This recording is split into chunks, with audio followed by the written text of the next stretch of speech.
Armoured knights are preparing to battle it out on horseback at the World Jousting Championships in Sydney this weekend. We love that sentence this morning. You better believe it. A crowd of 15,000 people is expected to watch the showdown at a specially built medieval village. Reporter Mark Reddie, who didn't don a suit of shining armour, Shame.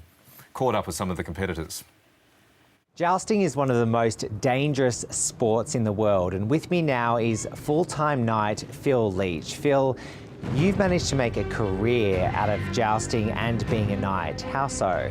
Well, it sort of started as a hobby, and once I was sort of up and going and jousting, offers came in for work from TV or shows and the like, and eventually I managed to get a full-time job at Cryle Castle in Ballarat, where we do about 170 joust shows a year. So I live there full-time at the castle and with my horse Valiant and my family.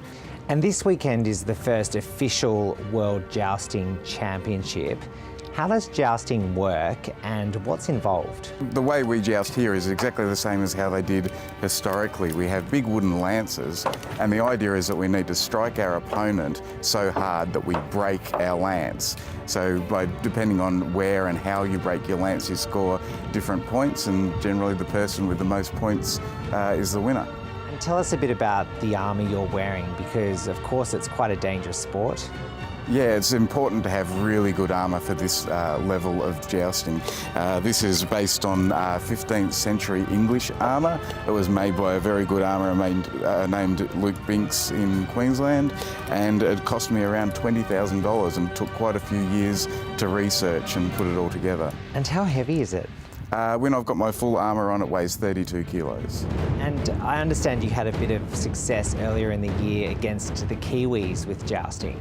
We did. We hosted the first Tasman Shield tournament, which was an Australia versus New Zealand event, and the Australians did very well. Are you confident of a win this weekend when you've got people from all over the world? I'm in no way confident of a win. I hope to do well, but this is a World Jousting Championship, and there are 8 of the best jousters in the world here.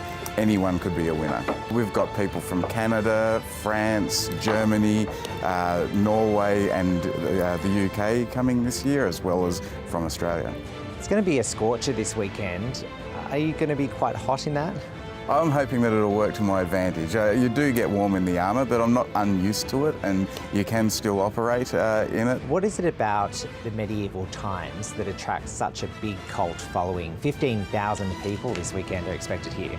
Yeah, I think, for a lot of people it starts when they're young, the romantic ideals of the Middle Ages and heroes and chivalry and the like, and a lot of people when they're older kind of get interested in how that actually worked, and the best way to do that is to do things like fire a bow and arrow or put some armour on and try and fight someone with a sword. It's the only way you can actually really feel what it must have been like for these guys.